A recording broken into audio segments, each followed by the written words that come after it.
and welcome to Blueprint Radio, a guide to fitness, health, and wealth, brought to you by Mass Mutual Miami, where your financial health is our #1 priority. Hello, and I am Karen Garcia, as always, here with my amazing co-host, Dr. Scott Kjelson. Hello, hello. And celebrity fitness enthusiast, Tony Thomas. How you doing? You'll notice our background is a little different today, and that is because we are at MyFitGasa. If you want to know more, go to #MyFitGasa.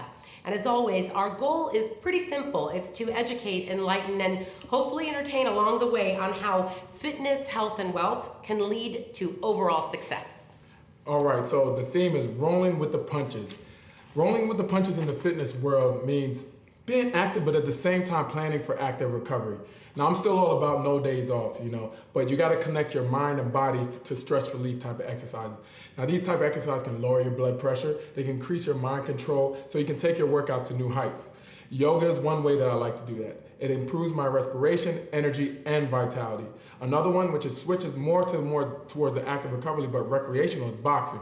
It focuses on concentration, focus on technique. When you focus on technique, you take those negative thoughts out of your head. And when you exhale on contact and hit those punches, knocking it out, your serotonin levels get released and it provides for relaxation. So just doing different kind of exercises that kind of allow you to de-stress will work wonders on your days where you're not focusing on pounding that body, Nice. Well, I have a question for you actually, because I'm going to speak a little bit about nutrition on the go, and I want to get a little bit into the fitness on the go, because let's be honest, when you're in a hotel, the last thing, well, at least for most people, is thinking like, I'm going to use this gym.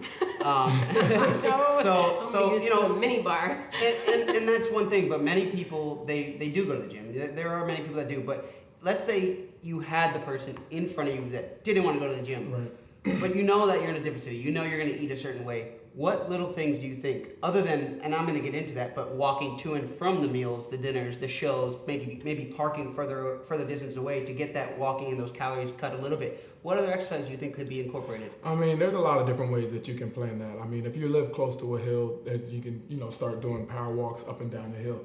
It's not as hard as running up, so it kind of takes away that whole forcing yourself to add those stresses. Unless you're in great shape, you're going to want to just do some power walks, maybe up and down the hills. Other ideas rowing, do something where you're not really focused primarily on going to the gym. Maybe go out to a row club and get an actual rower so you can actually move through the water and see different sights. You don't feel like you're working out. You just feel like you're beating the gym in a sense, like you're just going somewhere outdoors and seeing sights as opposed to working out. But on a vacation though? On a vacation, there's always recreational activities, and there's always points of contact on the beach, or whether you're at a mountainous area, or just different things Hikes, that you can do. stuff Hikes, like that. recreational stuff. How about if you're in the hotel on the 25th floor, run up the stairs? Oh, the That's hotel. very true. The hotel. Right? Yeah. The hotel workout is great. I love to do my dips on the chair, or you can do Just dips on the quick and chair. fun. Put the legs up on the chair, do some sit-ups. Just add different variations to your workout so you can work the muscles in different types. He's the random guy that usually when you open your doors running by, you're like, what is that? Exactly.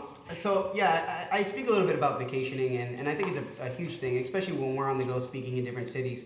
One of the biggest things for us is trying to eat healthy. When you go to Chicago, you're going to eat the pizza, right? Of course. When you go to New Orleans, you want to eat some of the Cajun food, right? The biggest thing is don't avoid it. You need it. It's a treat to yourself. You're on vacation.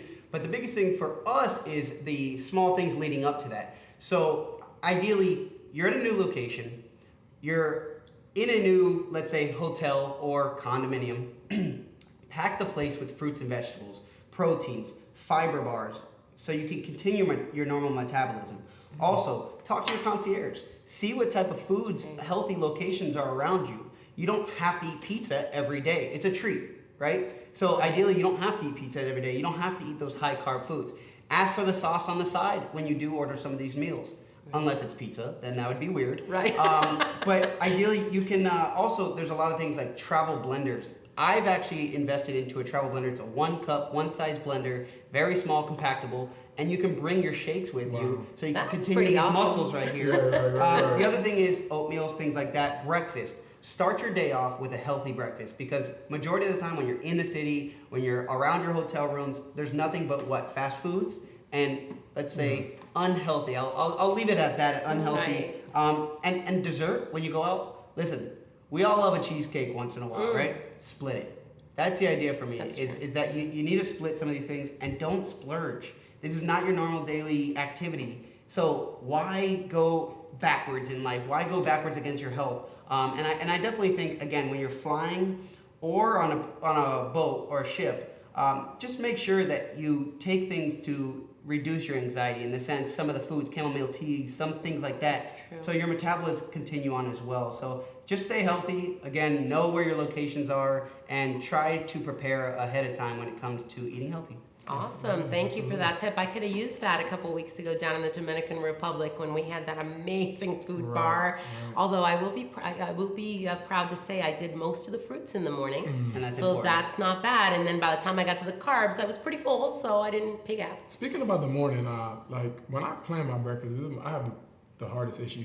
Sometimes I'm like hungry and I need to like eat large portions. What's the best type of portions that I can do in the morning that either can curb my diet so I'm not like really craving like to eat big breakfasts? Because I know that you're not supposed to have like large portions in the morning. I just don't have what type of foods can like curb that and like maybe trick my mind? I can tell you from a personal perspective, what I do is I make quinoa for a few days, right? And I eat that in the morning with eggs. Nice.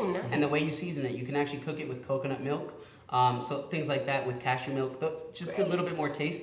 But I will say, boiled eggs. You can keep them around. You don't have to cook in the morning. Sometimes you're on the go. Let's be honest. You're on the go and you're hungry, right? You need a snack. Right, but you need the proteins. The proteins are what caters to that craving. So get your proteins in, get your fiber in. Thank you. That's what I was looking for. Yeah. Awesome, thank you. Well, today my Rolling with the Punches segment is going to be a little different. Normally I talk about the finances, but our next guest is going to be my finance topic. Today I want to talk about a little something different that's near and dear to my heart. I'll tell you guys something. A couple weeks ago, right before I went on vacation, a dear friend and colleague of mine pulled me aside and told me something pretty devastating. I don't mean to bring us down because there's hope at the end of this, but it's something pretty devastating. She said to me that her little boy was diagnosed with something called Duchenne's muscular dystrophy. I mean, immediately it hit me in the gut, but I didn't know what it really was. I thought, oh, this sounds awful. What is it? And then when she told me, I was blown away. So basically what it is that, well, first of all, let me just say this. It has a 100% mortality rate. As soon as you hear that, as a parent or not a parent, you're like, what, are you kidding me? That's crazy. And so it also affects just mainly boys. They usually discover it around the age of 3. By the time they're 10 to 12 years old, they're usually in a wheelchair. They usually die before the age of early 20s. So there's no cure. And the only real treatment to it has been steroids, and that really has just been to slow down the effects of it. Okay, so why am I bringing this up? Rolling with the punches. She was devastated, pretty much collapsed for a couple of weeks and fell apart. And then she realized, okay, either I die or I get back up. She got back up. She's now rolling with the punches. She decided to fight. That energy has gotten all of us around her to fight with her. And guess what? As soon as we all started digging in a little bit, it's not as horrible, as bleak as it sounds. We are historically at the cusp, this close to finding the answer for this. There are some doctors that are working amazing miracles. There is a drug that is about to hopefully come on the market by early 2016 that could hold the answer. So if you go to charliesfund.org, you can learn more about it. It can tell you a little bit about the research, but again, rolling with the punches, this could devastate anybody. I mean, why go on living? But she got up, rolled with the punches, and now we're fighting. And stay tuned, because in a week or so, we'll be announcing a really great fundraiser we're going to be holding in the city of Miami, Coral Gables, actually, on October 1st. So join us for that. And I want to say, don't take some of these things lightly. When you hear about these orphan disease states or so forth, or these new disease states that we hear about in the sense, it's our opportunity to step up. When you hear about cancer, it's a huge thing, right? Everybody hears about it, but sometimes we don't know where the funding is going, right? Exactly. I'm glad you brought that up. And something like this, we have an opportunity to be in charge, to take action, and to see the results right away. Thank you, because the truth of the matter is this, the reason we're attaching ourselves to charliesfund.org is because we want every single dollar that we raise. We didn't even create our own nonprofit. Why the overhead? Every single dollar that we raise is going straight to the scientists for these trials, these tests.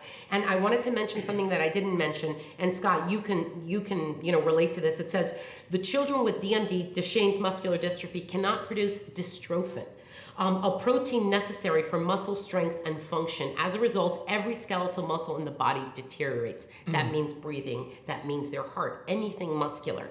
And so, but they're that close, guys. So there's hope. Yeah, and that's atrophy. That's pretty much if you see somebody in a coma for a long time or they're injured for a long time, maybe not using a limb, they won't be able to have the strength to pick up that limb or walk and so forth. Similar to what you could think of when you have a dead leg or when you're sitting on a leg for too long, creating the lack of blood pressure in that leg.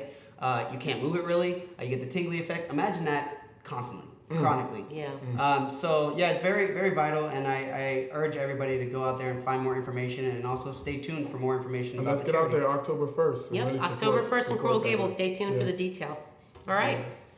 This segment is brought to you by Genovic, improving your quality of life through personalized testing. Well, and now we have a very special guest named Tim Thielen. Welcome, Tim. Thank you very much. He is a good friend, also a colleague of mine at Mass Mutual. He is a chartered market technician as well as holds a master's degree in securities analysis, and he is my personal investment guru. He's an investment specialist. Welcome and thank you. Tim, the reason, our theme today, we're discussing about rolling with the punches. And one of the reasons we thought it was so great that we had you on today is because, as we can all relate, in the last 7 to 10 days, the market has gone bonkers. And so how can we, the average person, maybe not even an investor, maybe somebody who just has a 401k, how can we roll with the punches when the market's crazy? What do we do? Yeah, I think that for the average person who is not a professional trader and who is not looking to take advantage of all of these swings as they are occurring, but to mainly ride out the storm, the key to doing so is managing your allocation of your investments based upon your own risk tolerance. What I use as a general gauge is tell me how much damage you're willing to take to your portfolio in the worst case scenario, like if the market goes down 50%. Okay. How much of a hit can your portfolio take? How much at what point will you stop losing sleep? What if I say 0? Well, then you shouldn't have any exposure. Okay. Well, explain really quickly, if you don't mind, to the average person what actually a portfolio is. Okay, so a portfolio I'm a 45-year-old guy. I've got 25 years until planned retirement. All right, so I'm gonna have a mixture of stocks, bonds, cash, and some alternative investments, perhaps like real estate properties, gold, some commodities, things like that. When we talk about risk, there are certain of those asset classes that are risk assets. So stocks and commodities, to be sure, fluctuate wildly, and you need to be very cognizant of the types of swings that can occur and how that affects your portfolio. If I'm a 45-year-old person and I have 25 years, I can stomach some swings. I can even handle a down 20% move in my portfolio because over time, it's gonna make it up and then some, okay, over the course of 10 to 20 years.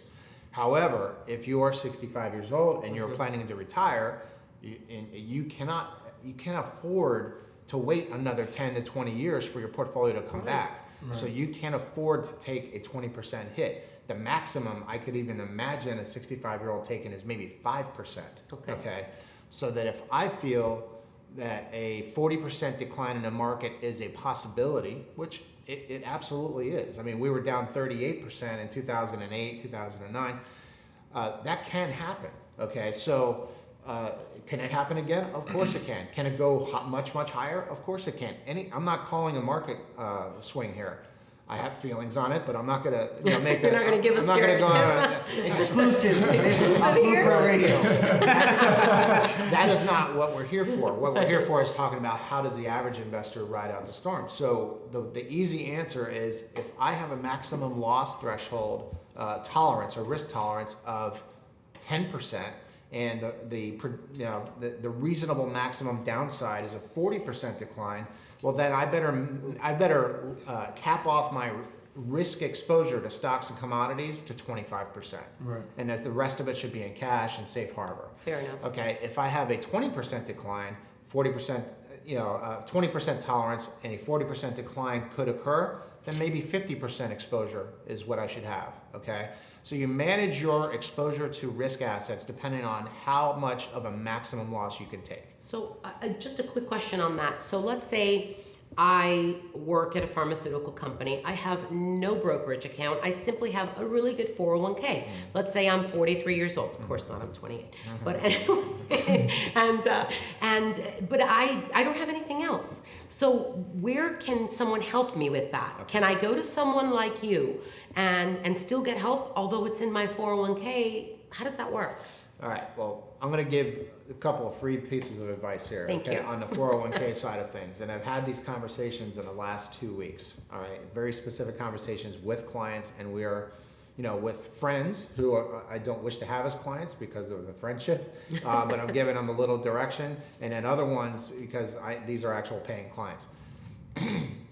With the 401k, there are two different behaviors that you have to enact. One of which applies to the pool of assets that you've already saved, and the other one is to the money that you're putting in on a biweekly or monthly basis. So the future money's coming in. Okay. So if you've been working for a company and you've saved up, $50,000, okay, but you're putting in $500 a month to your 401k, well, you got to treat those two different investments very, very specifically and differently, okay? This pool of money, you don't want to see it go down, right? This 50,000, you've already saved it. You don't want to see it go down to 25. So you have to manage that, just as I was explaining, maximum tolerance for pain, and allocate your assets accordingly, all right?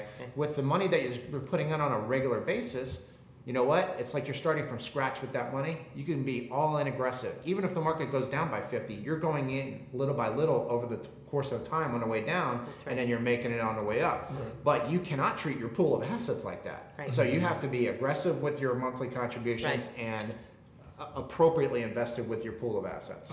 And that going in, is that what we call dollar cost averaging? Yeah, the dollar cost averaging is the the new monthly. money. Yeah, the new money. But this one is a portfolio management tactics have to be employed. So I could technically say, you know what, I've got my 50,000, I'm still contributing. I'm gonna take that 50,000 and putting in cash right now. I could do that if I wanted to. You can absolutely do that. Every 401k has a safe harbor fund, some kind of a short-term treasury fund, something like that. Stable value, okay?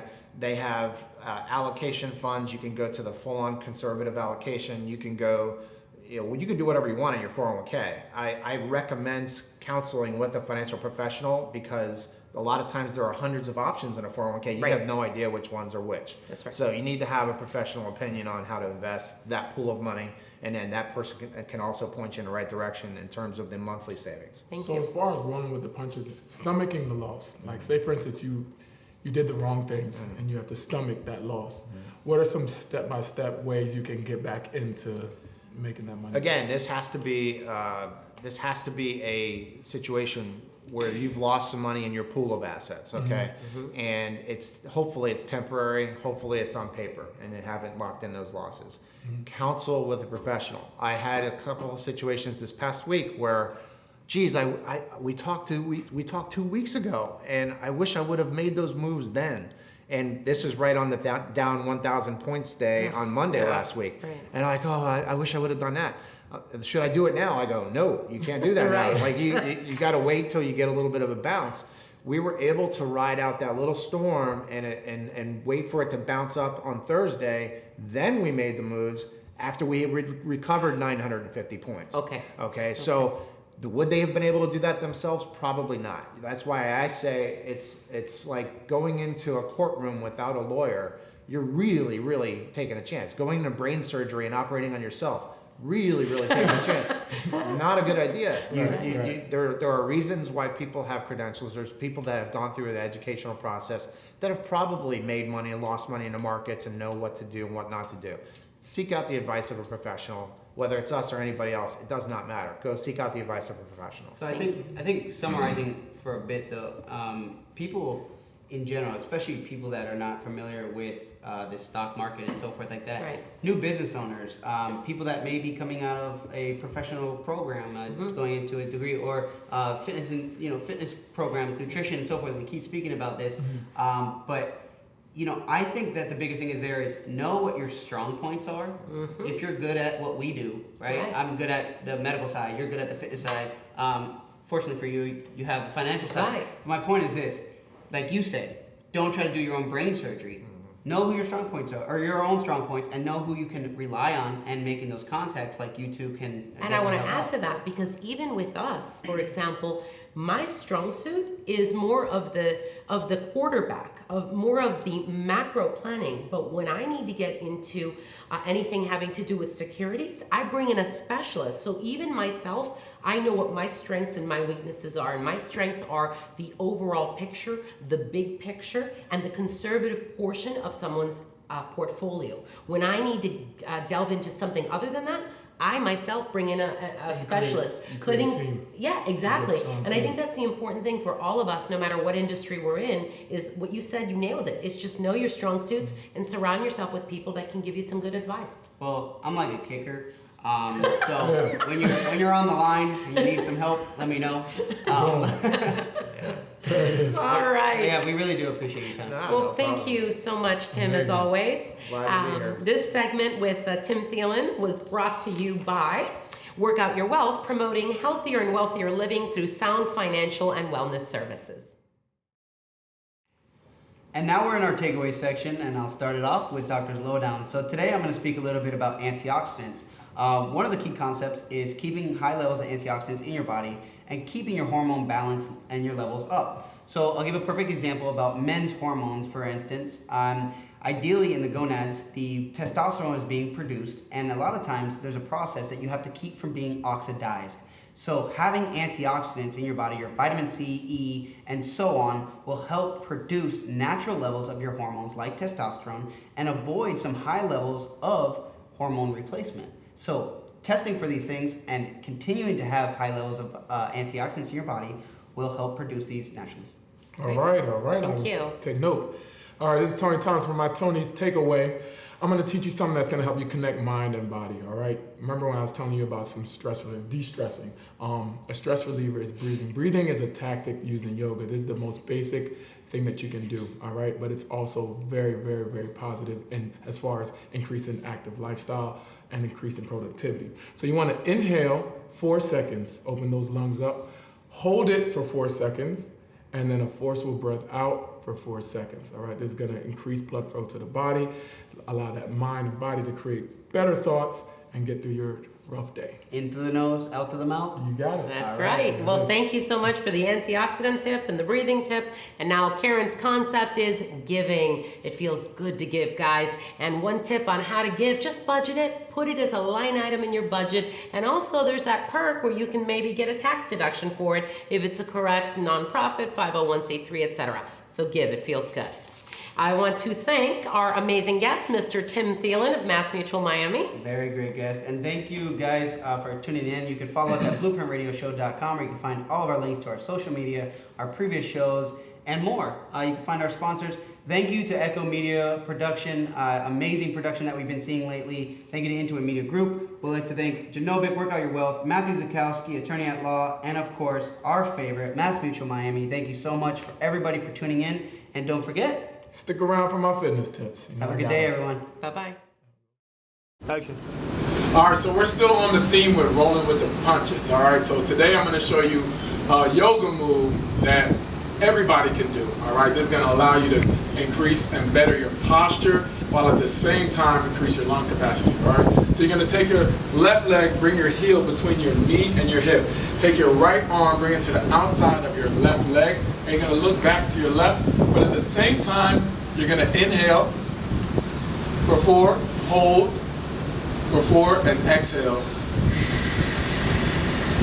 for 4, while looking in the opposing direction, furthering that torso twist. All right, this is going to allow your obliques to get a good stretch. Remember, as A stretch muscle is a more powerful muscle. So while you're stretching those obliques, you're actually engaging those obliques at the same time. All right, so this is a little stretch tip, a little yoga tip that you can take on to your office, home, while you're just relaxing, trying to get your mind prepared for a more productive day. Please do it. It's Tony's tips. Hopefully it works out for you. Good.